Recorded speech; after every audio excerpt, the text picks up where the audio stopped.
Hello, everyone. This is Professor Sexton with a video lecture on Ngugi Wa Thong's essay from Decolonizing the Mind.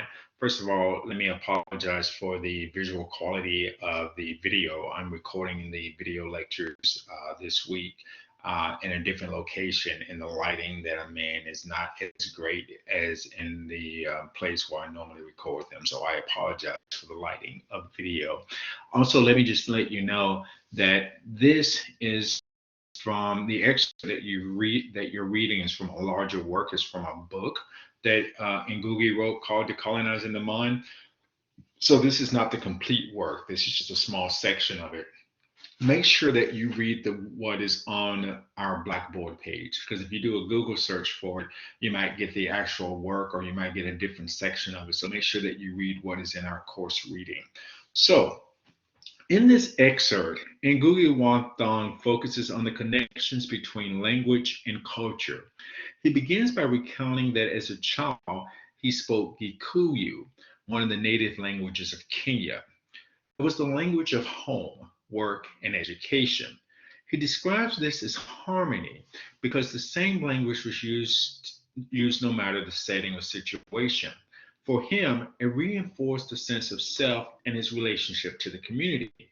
However, this harmony was broken under colonialism when the language of education became English and there no longer existed that connection between the language of home and work. What was worse was that English became the language, and Gikuyu had to bow down before it in deference. Ngugi uses this story about the changing language to foreground his main argument, which is about how language has a dual character. He describes language as both a means of communication and a carrier of culture. Ngugi argues that there are three aspects of language as communication. The first is what he, borrowing from Karl Marx, identifies as the language of real life. This is the language that communities use to produce its most basic needs in order to survive. Think of this language as nonverbal and how people use visual signs to communicate with their hands to get things done.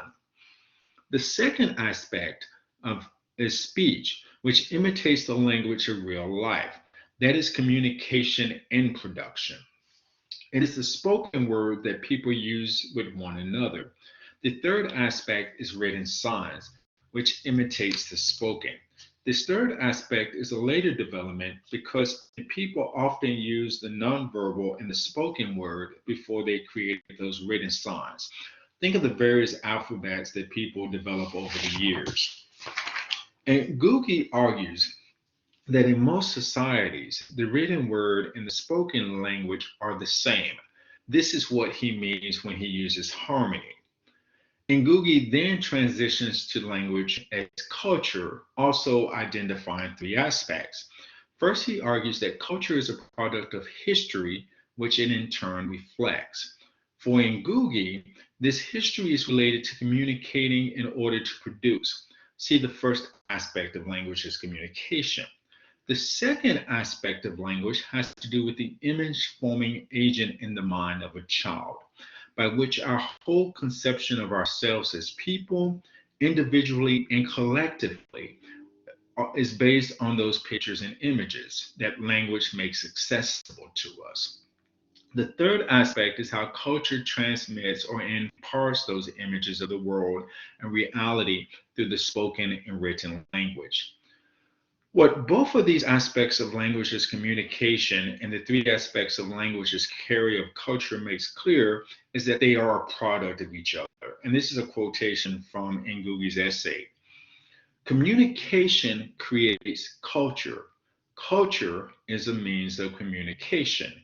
Language carries culture, and culture carries, particularly through orature, spoken word, and literature, written word, the entire body of values by which we come to perceive ourselves and our place in the world.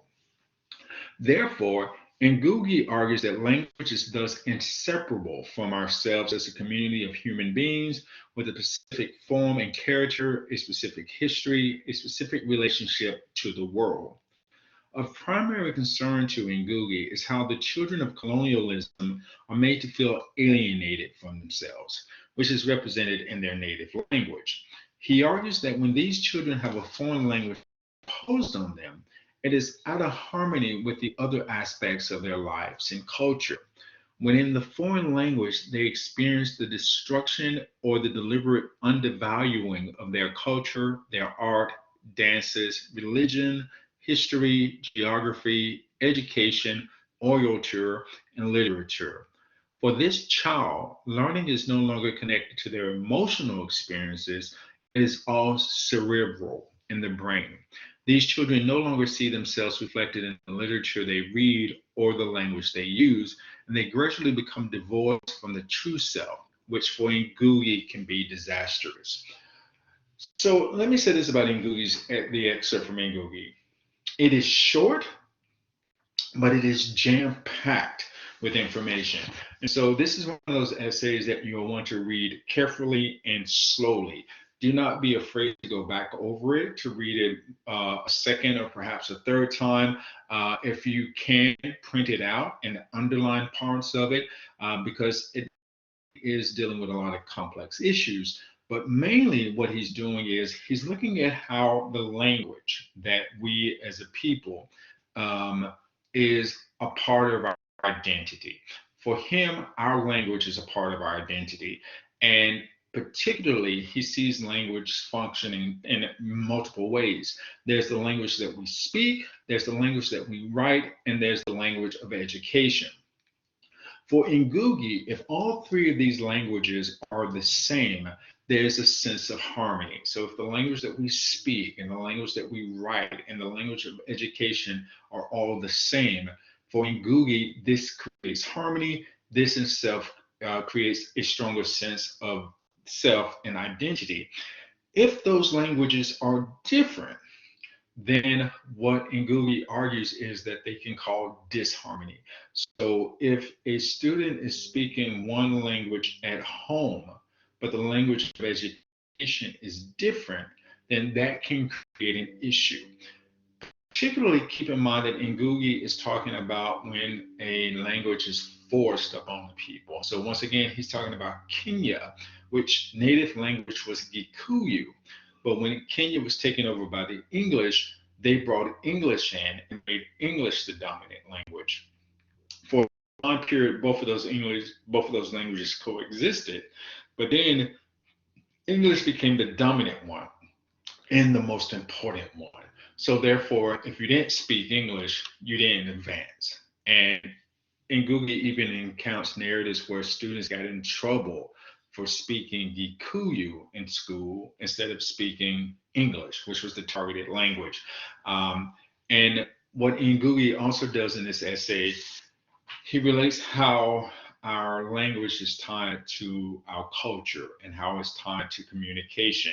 And think about culture in terms of the things that we read, the TV shows that we watch, things of those nature, music, art, all of these things of culture, and how is that culture transmitted from one person to the next, and how if your language is not also the language that your culture is transmitted in, think about how that might make you feel. Now, keep in mind, this is Ngugi's argument. This is not saying that this is the right way to approach this or this is the wrong way to approach this.